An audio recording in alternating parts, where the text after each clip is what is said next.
On the local front, the war on drugs has largely been a game of cat and mouse, the police department more often than not having to play catch up with the bad guys. Despite the intelligence and resources made available for law enforcement to come down on traffickers, illegal drugs continue to transit through the country quite easily. The destruction of this latest seizure has removed 15 bales of cocaine from the black market. Over the years, tons of narcotics have passed through Belize, and it is very likely that many more will continue to lay over at this transshipment point with very few arrests. Sometimes things don't go the way we want it to go, but I will say still that it was good work on the part of the police. We were able to remove the drugs off the street, and as if the drugs did belong to those persons who we suspected it belonged to, cannot say that they got away, because the fact of the matter is the drugs was confiscated. They no longer have it. They will not be able to make the proceeds that they would have made from it. And on top of that, they were arrested and charged for immigration offenses as well as firearm offenses. That's in respect of a case against Guatemala nationals Bernardo de Los Angeles Franco Carrillas and Mario Rodolfo Lopez Moreira. Both men were arraigned last Thursday following charges of possession of illegal firearms and ammunition. They were among a group of men who entered the country unlawfully, and it is also believed that they may have been tied to a drug operation which resulted in the confiscation of a substantial quantity of cocaine being destroyed today. The seizure, nonetheless, does not stop criminal drug activity from taking place. The investigation is ongoing, so I won't say that the organized crime or the organization has been dismantled. We do have a number of persons that we believe to be involved.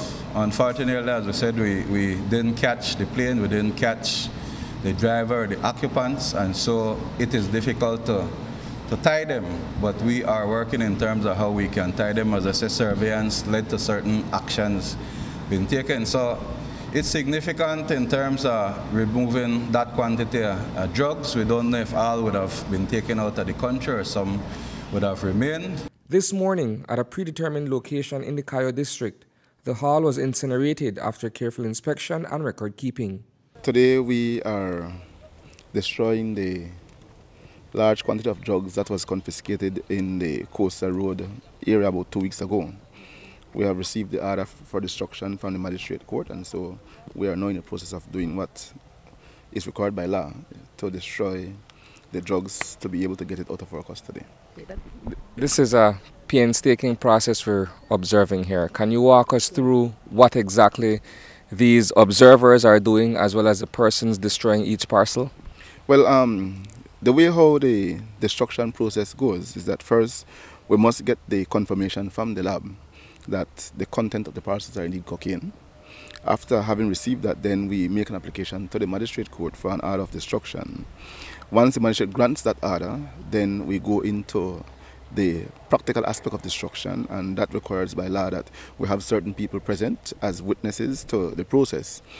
One of the persons who must be present is a magistrate. We must have a justice of the peace, and then we have a member of the media who would be the media witness to the process. Individually, the parcels are cut open and a field test is conducted before they are tossed into a roiling bonfire. These drugs were found in southeast Belize district. The coastal road has seen an increase in criminal activity over the past 2 weeks, including a sighting of heavily armed men traversing the area last weekend. We are looking at not only the coastal road, but in many different areas across the country where we believe that there are clandestine operations, clandestine airstrips. We continue to monitor those areas with a view to avert the landing of these aircraft in our country. And so, yes, we are looking at the coastal road and other areas of the country. The bust on November 2nd was a confluence of chance, vigilance, and prior knowledge during an operation led by the police department, the Coast Guard, and the military. Perhaps part of it is a stroke of luck, because, as I said, we had some intelligence. We did a number of surveillance. We developed that intelligence. We saw movements, and we established and went into a protocol that we have in terms of when we're looking at issues of drugs and drug planes. And I think a stroke of luck also led us to where we are today. As to the suspicious boat moored at the Princess Marina, the vessel and its occupants have also been released without charges. We were unable to gather any evidence that would create a nexus between those persons and the drugs seized. and so those persons were released from custody, but the investigation is still ongoing. Reporting for News 5, I am Isani Cayetano.